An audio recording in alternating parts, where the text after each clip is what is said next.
The morning I discovered my son had stolen my entire life savings, I was sitting in my kitchen drinking the same dark roast I'd enjoyed for 43 years, but in just 72 hours he would be begging me for forgiveness while handcuffs clicked around his wrists. Before we continue, please subscribe to hear how one father's methodical planning brought justice to a son who thought his old man was too stupid to notice $1.2 million disappearing. My name is William Harrison, and at 68 years old, I thought I'd seen everything life could throw at me. I'd built Harrison Construction from nothing but a pickup truck and a toolbox into a company worth $3.8 million. I'd raised 2 children, buried my beloved wife Martha after 44 years of marriage, and survived a heart attack that should have killed me. But nothing prepared me for the betrayal that came from my own flesh and blood. Martha passed away 14 months ago, pancreatic cancer, 3 months from diagnosis to goodbye. Those last weeks, she'd gripped my hand during the chemo sessions, her wedding ring loose on her thinning finger. "Promise me you'll take care of yourself, Bill," she'd whisper, "and watch over the children." Even at the end, when the morphine made her eyes cloudy, she worried about everyone but herself. She went peacefully on a Thursday morning, holding my hand, whispering that she loved me and to take care of our children. The last thing she said was, "Don't let Jonathan bully you into anything. He means well, but he's impatient." If she knew what Jonathan had done, it would have broken her heart all over again. Our son Jonathan was always the golden child, valedictorian at Lincoln High, full scholarship to Northwestern, then Columbia MBA. He had Martha's sharp mind and silver tongue, could sell ice to Eskimos, she used to say.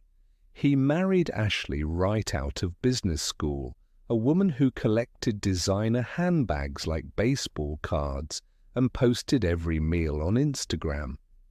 They lived in a house I'd helped them buy, drove cars I'd co-signed for, and sent their twin daughters to Preston Academy with checks I wrote without hesitation. Because that's what fathers do. We provide. I remember the day they asked for help with the house down payment, $180,000. Jonathan showed me spreadsheets, projections, promised he'd pay me back within 5 years. Ashley sat there nodding, her manicured nails tapping on her phone. Martha had squeezed my hand under the table, our signal for, "We need to talk about this privately." But I'd already written the check in my mind. My boy needed help. What else was money for? Our daughter Emily was different. Quiet, thoughtful, became a pediatric nurse at Children's Memorial. Married David Chen, a high school history teacher who coached basketball on weekends. They lived in a modest duplex in Rogers Park, drove a 10-year-old Honda, never asked for handouts. When they got married, Emily insisted on a backyard ceremony to save money. 90 guests, potluck dinner, wildflowers she'd arranged herself. Martha cried through the whole ceremony, said it reminded her of our own wedding. The discovery came on a Tuesday morning, 9:47 a.m. to be exact, October 15th. The dates burned into my memory like a brand. I was reconciling bank statements, a habit Martha had drilled into me decades ago. "Trust but verify," she'd say, pushing her reading glasses up her nose. Reagan was talking about the Russians, but it applies to banks too. She'd balance our books every Sunday after church, a cup of tea cooling at her elbow. The business account was fine, the checking account was fine, The savings account showed the expected balance, but the trust account, the one Martha and I had set up for our retirement, the one that should have held $1.2 million, showed a balance of $4,327. I set down my coffee cup so carefully it didn't make a sound. At first, I thought it was a mistake. Banks make errors. Computers glitch. I refreshed the page. Still $4,327. I called the automated line, punched in the account number with fingers that had started to tremble. The mechanical voice confirmed it. Your available balance is $4,327.16. My hands didn't shake. My breathing stayed even. 40 years in construction teaches you to stay calm when things go wrong. Panic causes accidents. Accidents kill people. But my mind raced through possibilities. Identity theft, bank error, fraud. Then I remembered Jonathan had access to the account. I pulled up the transaction history. The laptop screen filled with numbers that made my stomach drop. Withdrawal after withdrawal, starting 3 months after Martha's funeral. $50,000 on January 18th. $75,000 on February 3rd. Another $50,000 on February 20th. The largest was $200,000, transferred just 2 weeks ago. All authorized with the secondary signature on the account. Jonathan William Harrison, my son, my blood, my betrayal. I printed every page, 23 pages of evidence. The printer wheezed and protested. It was old, like everything in this house, like me. When it finished, I arranged the papers on the kitchen table, the same table where Jonathan had done his homework, where Emily had frosted cookies for Santa, where Martha had spread out college brochures and dreamed about our children's futures. Then I made myself another cup of coffee and sat in the same chair where Martha used to do crossword puzzles. The kitchen still smelled like her lavender hand cream somehow. 6 pumps of lavender vanilla from Bath and Body Works every morning after washing the breakfast dishes. I'd bought her the same scent for Christmas for 20 years running. The last bottle still sat by the sink, 3/4 full. I studied those papers like blueprints, tracking where every dollar went. $400,000 to something called Premier Investment Solutions, LLC. A quick Google search showed nothing. No website, no address, just a registration in Delaware. $300,000 for real estate opportunities through another shell company.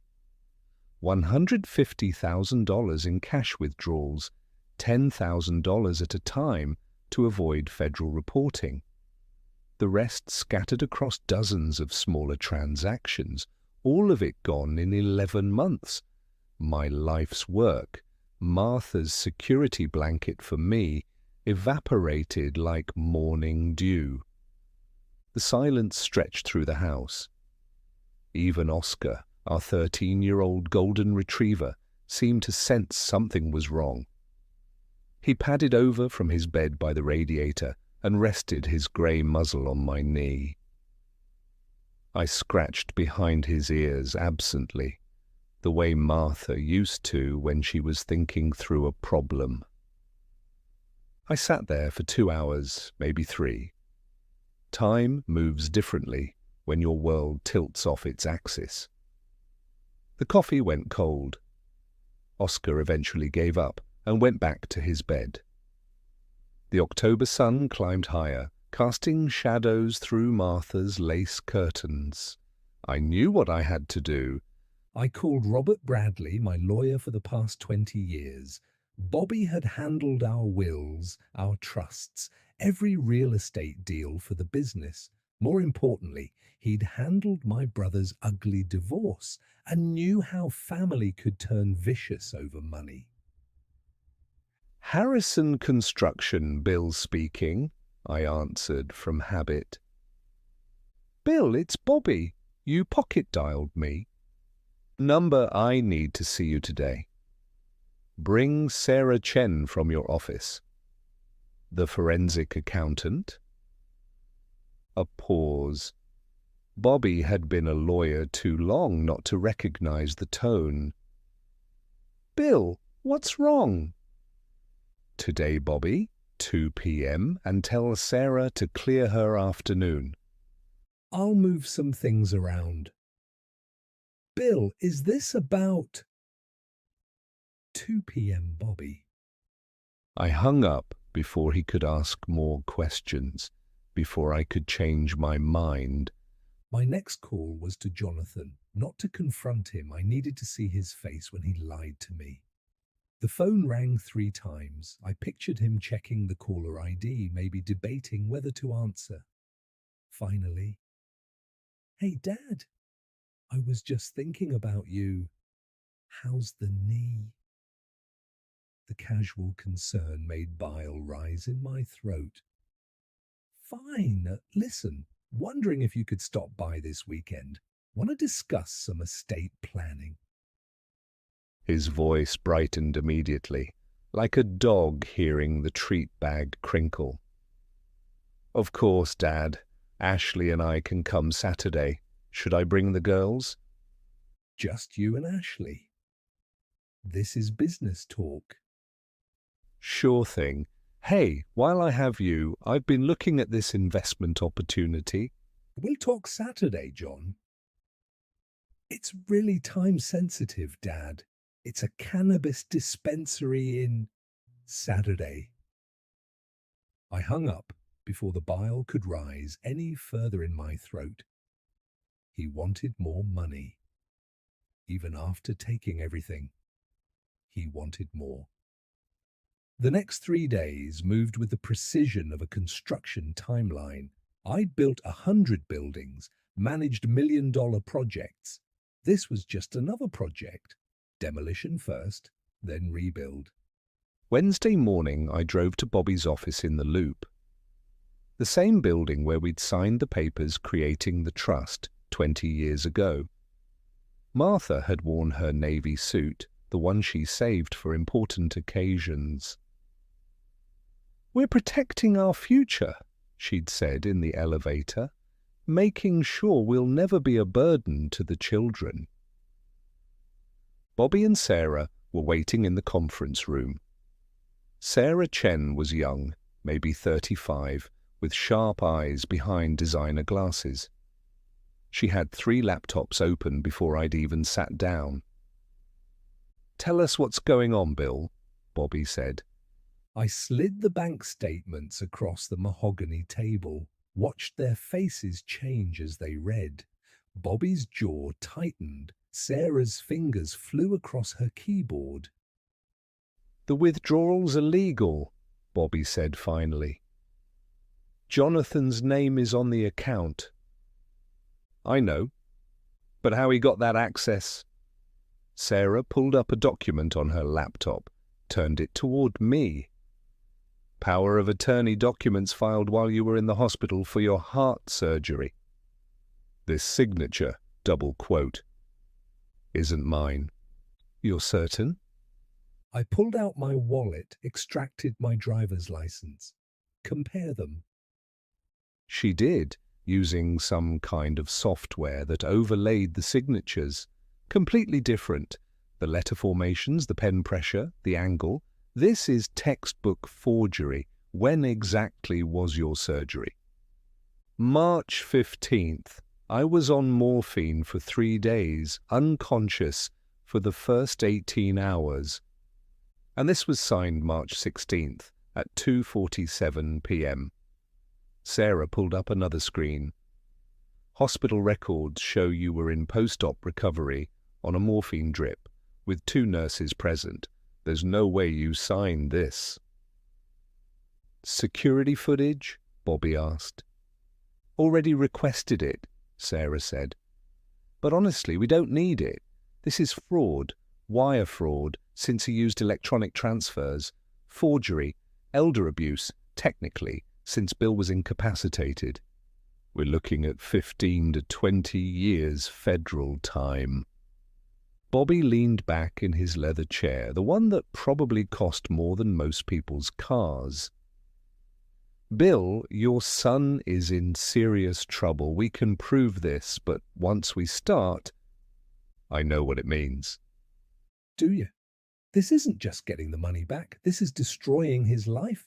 Federal prison, loss of any professional licenses, his children visiting their father behind glass. I thought about Martha, about her last words, about the trust we'd built, the future we'd planned, about Jonathan's daughters, my granddaughters, who I saw twice a year if I was lucky because Ashley always had scheduling conflicts. What else did you find? I asked Sarah. She pulled up more documents. I tracked the money, Premier Investment Solutions. It's registered to Ashley's brother in Delaware. It's a shell, no business activity except receiving your money. The real estate purchases, 3 houses, all in Jonathan's name, 1 in Lincoln Park, 1 in Naperville, and a vacation property in Michigan. Michigan? Lakefront. Bought it in August. $450,000 cash. August, 5 months after Martha died. While I was still wearing the same clothes for days, forgetting to eat, he was buying vacation homes with our money. The cash withdrawals match luxury purchases, Sarah continued. Cars, jewelry, vacations. They spent $80,000 on a 2-week European cruise in September. First-class flights, presidential suite. Posted it all over social media. She showed me Instagram posts. Ashley posing in front of the Eiffel Tower, wearing a necklace that caught the light. Jonathan raising a champagne glass on a yacht, his smile wide and carefree. Living our best life, the caption read, blessed beyond measure. Blessed, with money stolen from his father. There's more, Sarah said quietly. Your son's been in financial trouble for years. His company, the consulting firm, it's hemorrhaging money. They've lost 6 major clients in the past 18 months. He owes $200,000 in business loans, personally guaranteed. The house you helped them buy, second mortgage, maxed out. Credit cards, over $300,000 in debt. So he stole from me to fund his lifestyle. To maintain the illusion, Bobby corrected. Bill, what do you want to do? I stood up, walked to the window. 20 floors below, people hurried along the sidewalks, living their lives, trusting their families. I want my money back. I want consequences, and I want to do it right. We'll need a few days to prepare everything, Sarah said. Documentation, legal filings, asset freezes. When are you seeing him? Saturday. Perfect. We'll have everything ready by then. Thursday, I couldn't sit still. The house felt like a mausoleum. Every room held memories of better times when trust meant something. I found myself in Jonathan's old bedroom, now Martha's craft room. She'd kept his trophies on the shelf, baseball, basketball, academic achievements. Most likely to succeed, his senior yearbook had proclaimed. I drove to the cemetery. Martha's headstone was simple grey granite, the way she'd wanted. Martha Elizabeth Harrison, beloved wife and mother, 1954 முதல் 2023. I'd added a line at the bottom, "Love bears all things." He stole it all, Martha, I told the stone. Everything we saved, everything we sacrificed for. And I'm going to destroy him for it. The wind picked up, scattering leaves across the grave. For a moment, I could almost hear her voice. Do what's right, Bill. But remember, hate is a poison you drink yourself. On the way home, I stopped at Children's Memorial. Emily was just finishing her shift, looking tired in her cartoon character scrubs. Watching her gentle hands adjust an elderly patient's pillow, seeing her kind smile that was so much like her mother's, I made a decision.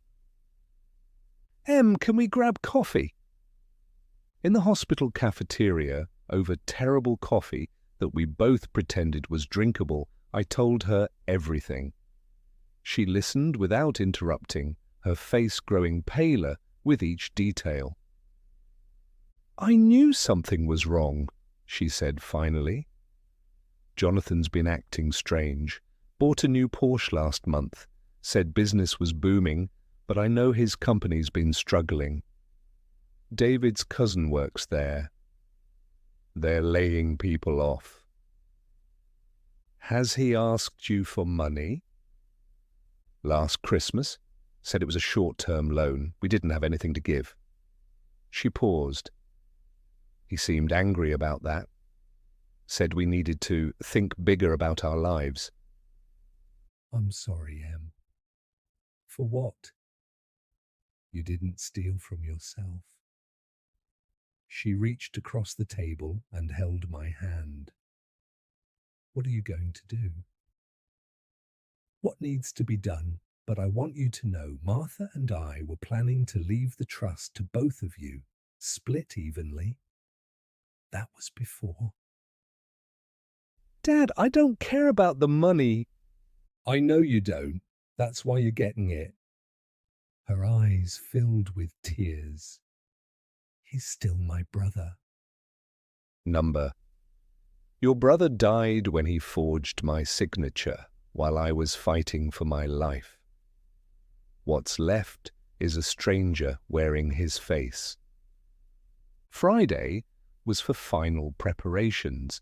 I made phone calls, lots of them, to my bank, having them freeze any remaining accounts, to my stockbroker, changing beneficiaries, to 3 different private investigators, hiring the best one to document Jonathan and Ashley's current lifestyle. The investigator, a former cop named Murphy, called back within hours. Your boy's not subtle, he said. New Porsche in the driveway, his and hers, Mercedes in the garage. Wife posts everything online. Dinner at Alinea last night, $1,500 for 2 people. She tagged him in a post about booking their kids' summer camp, $20,000 for 8 weeks. Get me photos, documentation, everything. Already on it. I called the office, told my foreman I'd be out for a week. Family emergency, I said. It wasn't a lie. Then I walked through the house, cataloguing what to keep, what to sell. This place was too big for one man and a dog, too many ghosts. In the basement, I found boxes of Jonathan's childhood things Martha had saved, report cards praising his intelligence, photos of Little League games where I'd coached his team, Father's Day cards in crayon, "I love you, Daddy, you're the best." I burned them in the fireplace, every last one. And I called Mrs. Henderson next door, asking her to watch Oscar on Saturday. I might have some commotion, I told her. She peered at me over her glasses, the same way she'd looked when she caught Jonathan stealing apples from her tree 25 years ago. Is everything all right, William? It will be. Friday night, I couldn't sleep. Lay in bed, staring at Martha's side, still keeping to my half after 14 months. The sheets still smelled faintly of her, or maybe that was my imagination. I'd washed them dozens of times. But grief plays tricks. At 3 a.m., I gave up and made coffee. Sat at the kitchen table with my laptop, reviewing everything Sarah had sent. The forensic accounting, the legal documents, the evidence that would send my son to prison. My hands were steady as I signed where Bobby had marked with yellow tabs. Saturday arrived grey and drizzling. Martha always said rain brought clarity. Washed the world clean.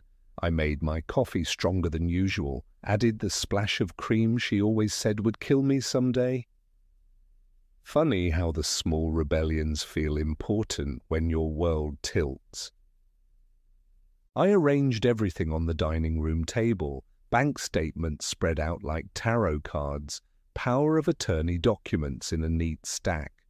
The investigators' photos, Jonathan and Ashley laughing on a yacht in Miami, her wearing a necklace that cost more than most people's cars. The trust fund that should have protected me in my old age, that Martha had insisted we create just in case, reduced to nothing by the child she'd sung lullabies to. Oscar sensed something, kept pacing between his bed and my feet. "It's okay, boy," I told him. "After today, it'll be okay." The doorbell rang at precisely 10 a.m.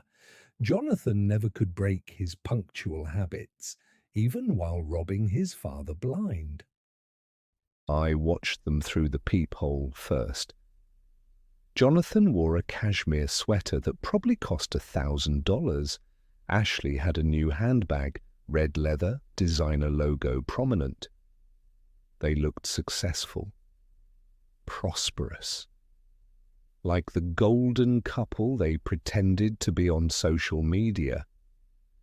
I opened the door.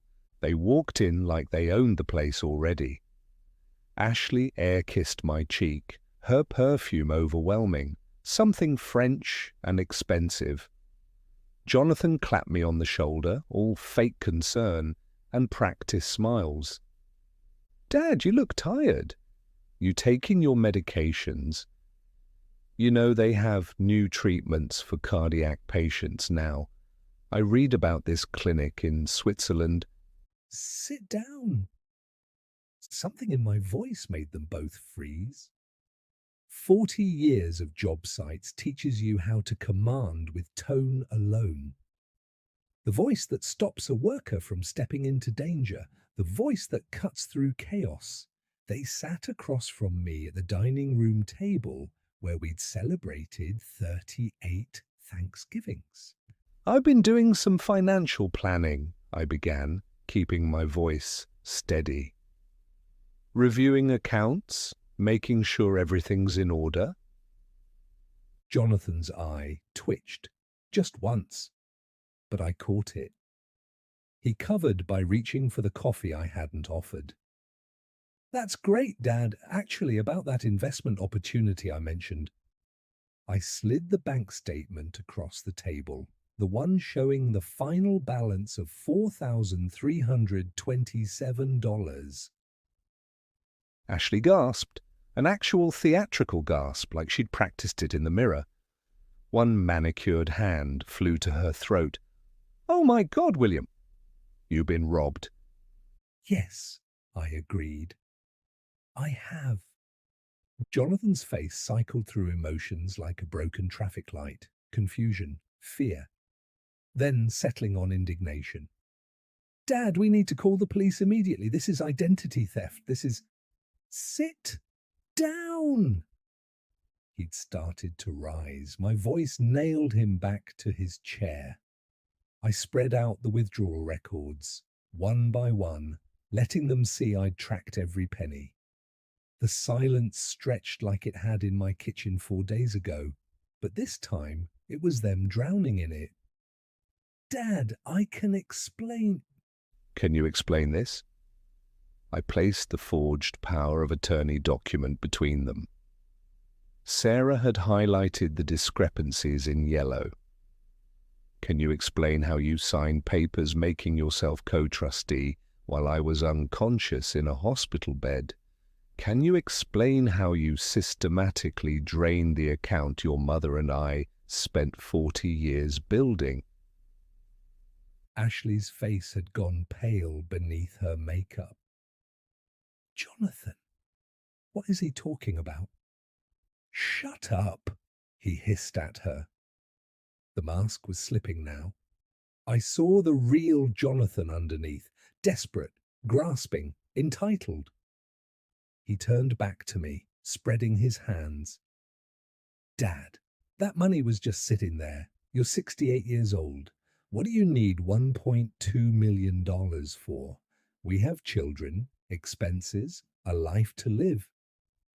A yacht to buy, a Porsche to drive, a brother-in-law's fake company to fund. I placed Murphy's photos on the table, the yacht, the cars, the vacation home they'd never mentioned, Ashley's Instagram posts about their blessed life, Ashley's perfectly manicured nails dug into the table. You said your father gave you that money. You said it was an early inheritance. You said he wanted us to enjoy life while we were young. You said... I said shut up. But she wasn't listening anymore. She grabbed the bank statements, the photos, her eyes scanning frantically. 3 houses? Jonathan, we own 3 houses. What the hell is Premier Investment Solutions? It's complicated. You wouldn't understand. Try me. Because I'm starting to understand that my husband is a thief. I pulled out my phone. Jonathan William Harrison, you have 2 choices. Sign these papers admitting to the theft and agreeing to repay every penny with interest, or I call Detective Morrison, who's waiting outside in his patrol car. It wasn't a bluff. Bobby had arranged it. Morrison had been on the force for 30 years, had seen every kind of family betrayal. He owed me a favor from when I'd renovated his mother's bathroom for free after she'd been scammed by another contractor. He'd been happy to spend his Saturday morning in his personal car, just in case. Jonathan's hands shook as he read the papers Bobby had drawn up.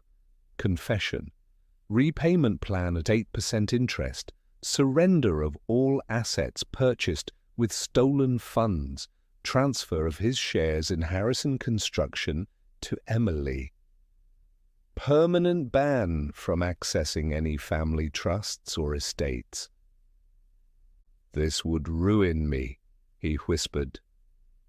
Yes. I'm your son. My son died the day he robbed me, while I was fighting for my life in a hospital bed. Mum wouldn't want this. The rage that filled me then was cold, crystalline. Your mother's last words were about taking care of you. She died worrying about her children, and you stole the money meant to honor her memory. Ashley snatched the papers, reading frantically. We'll lose everything. The house, the cars, the girls' school. The girls can go to public school. It was good enough for Jonathan. This is insane. She stood, wobbling on her designer heels. You can't prove any of this. We'll get lawyers. We'll... Page 12, I said calmly.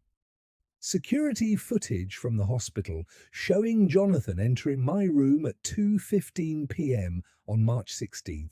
Page 13, the forms he submitted, time-stamped 2:47 p.m. Page 14, my medical records showing I was on a morphine drip, unconscious.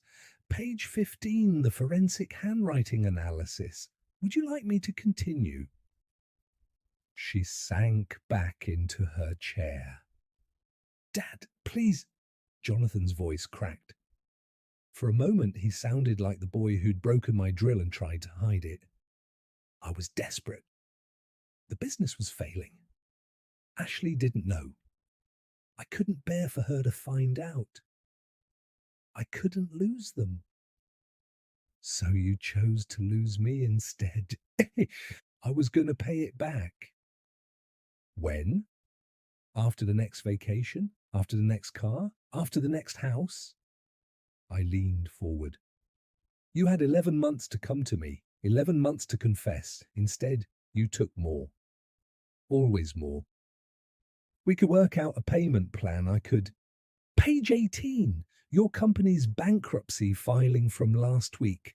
Page 19, your personal credit report. Page 20, the loan applications where you lied about your assets. You have nothing to pay me back with except what you stole. The rain outside had intensified, drumming against the windows. In the distance, thunder rolled across the lake. Jonathan looked at Ashley, then at me, then at the papers. His shoulders sagged. If I sign this, what happens? You sign over the 3 houses, the cars, the boat, the jewelry, everything bought with my money. You agree to a 20-year payment plan for the remainder. You give up any claim to inheritance, and you walk out of this house free men instead of in handcuffs. And if I don't? I held up my phone. One call. Morrison comes in. You're arrested for fraud, forgery and elder abuse, federal charges. Your daughters visit you in prison for the next 15 years.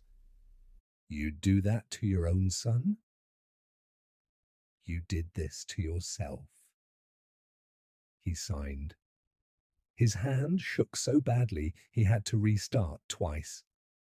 Ashley signed as witness, tears cutting channels through her foundation. When they finished, I handed them one more document. What's this? Jonathan asked. A restraining order. You're not to come within 500 feet of me, this house, or my business. Your belongings will be shipped to you. Dad!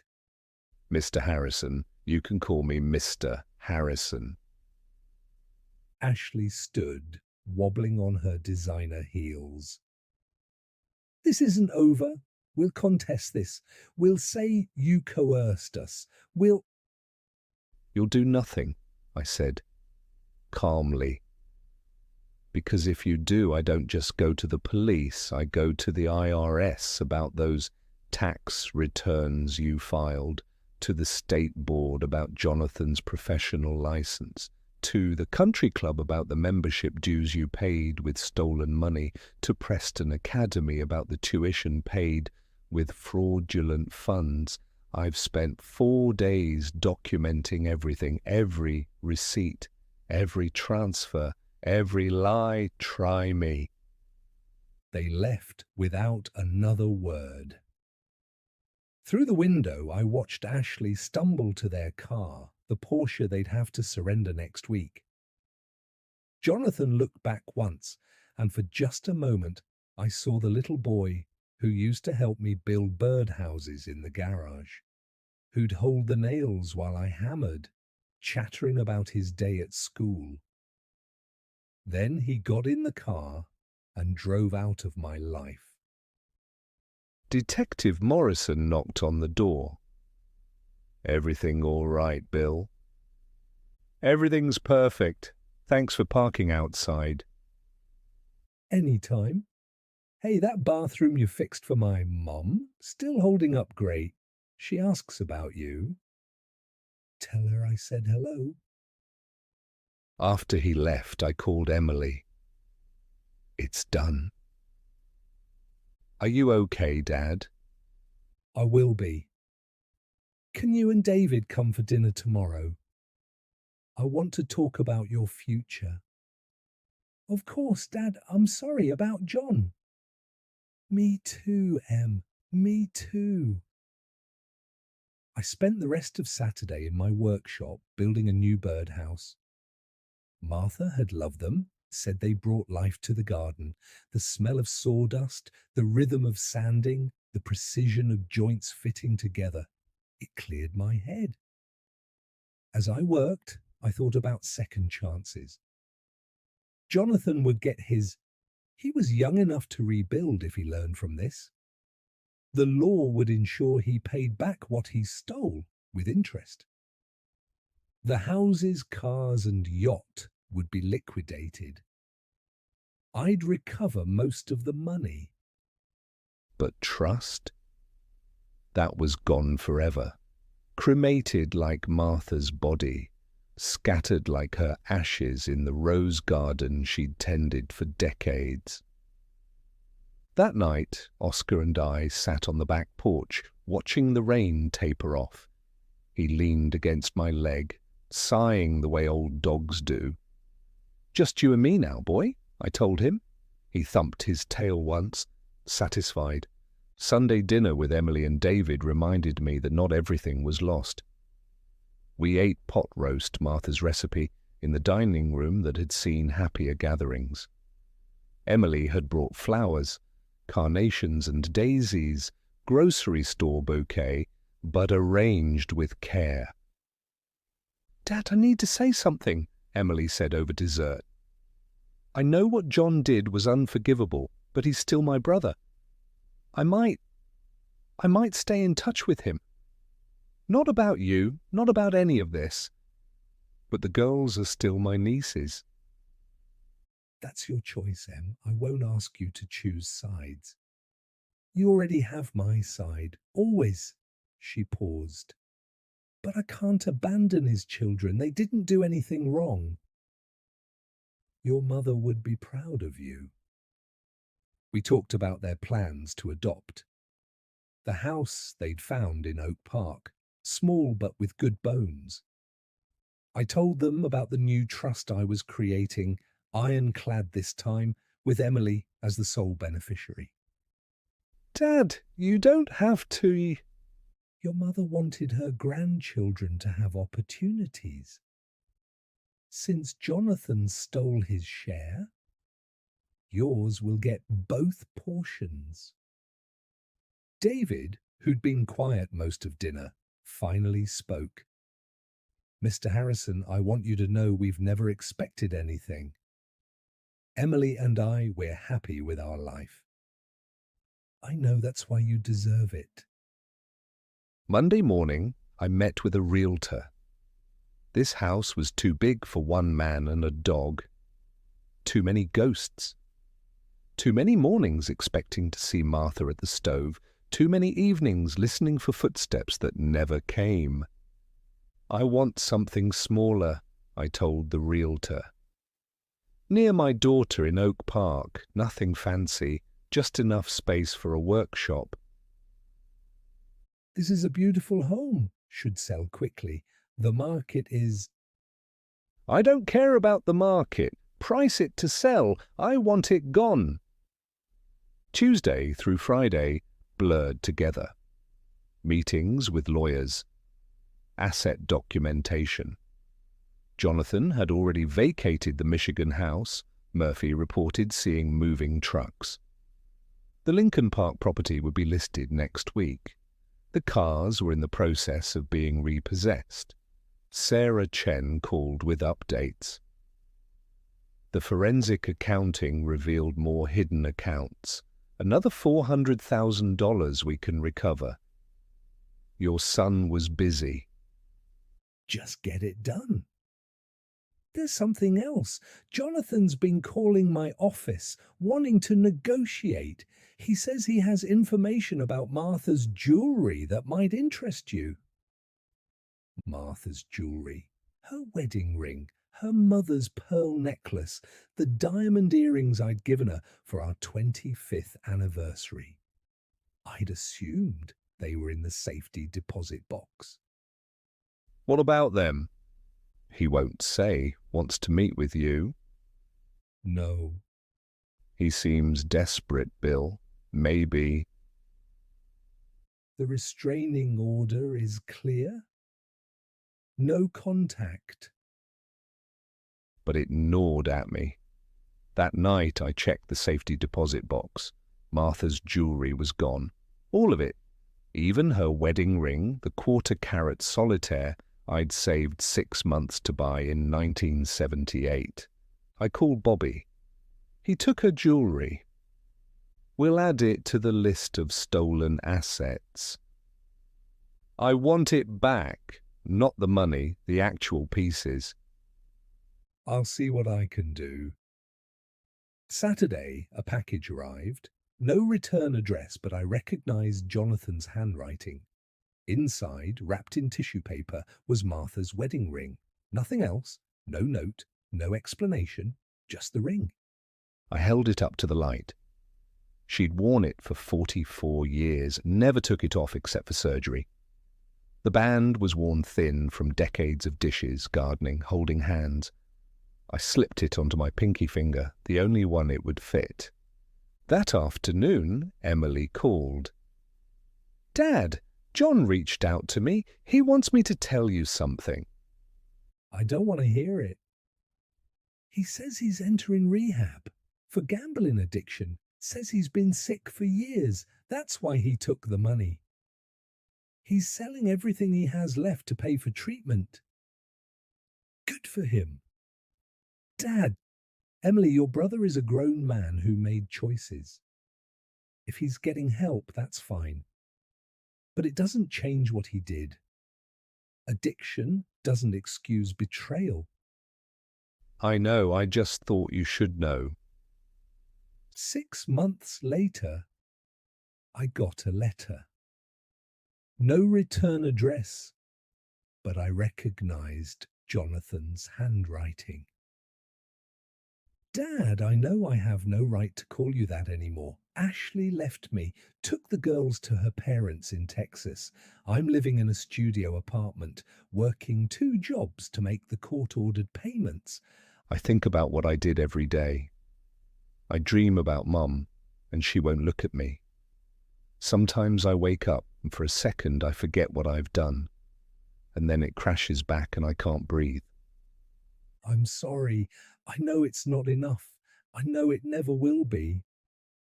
But I'm sorry. I'm in therapy now, twice a week.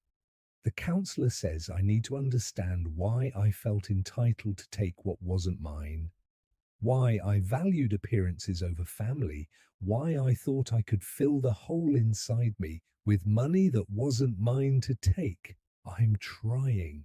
The gambling started in college, small bets on games. By the time I met Ashley, I was in deep. I thought if I could just get ahead, I could stop. But there was always one more bet, one more chance to win big. When Mum died, something broke in me. I convinced myself you'd want me to have the money, that you'd understand. I was lying to myself. Just like I'd been lying to everyone for years. I don't expect forgiveness. I don't deserve it. I just wanted you to know that I'm trying to become the man you and Mum raised me to be. The man I should have been, the man I was before I got lost. I put Mum's jewelry in a safety deposit box at First National. Box 247. The key is taped under your workbench behind the coffee can of screws. I couldn't sell them. Even at my worst, I couldn't sell them. I'm sorry I took them at all. I love you, Dad. I know I have no right to say that anymore, but I do. Jonathan. I read it 3 times. Then I went to the garage, felt under the workbench. The key was there, just like he said. That afternoon, I retrieved Martha's jewelry. Everything was there. The pearls, the earrings, even the charm bracelet the kids had given her, with little footballs and graduation caps and tiny hearts. I sat in my new kitchen in my smaller house near Emily and held Martha's pearls up to the light. Oscar slept at my feet, grey muzzle twitching with dreams. Outside the window, Birds gathered at the feeder I'd built, chirping their morning songs. Maybe someday I'd write back. Maybe someday forgiveness would come, creeping in like morning light through curtains. Maybe Martha would want me to try, but not today. Today I raised my coffee mug in a toast to the empty chair across from me. Trust but verify, Martha. You were always the smart one. The coffee was perfect. Dark roast, splash of cream, just how she'd never wanted me to drink it. Some rebellions are worth maintaining. Some bridges are worth keeping burned. Outside, the birds sang louder and the sun broke through the clouds. It was going to be a beautiful day. If you enjoyed this story of justice served cold, please like and subscribe. Tomorrow I'll share how a grandmother discovered her daughter-in-law's plot to steal her house and the brilliant way she turned the tables. You won't want to miss what happened when the locks were changed while Grandma was still inside.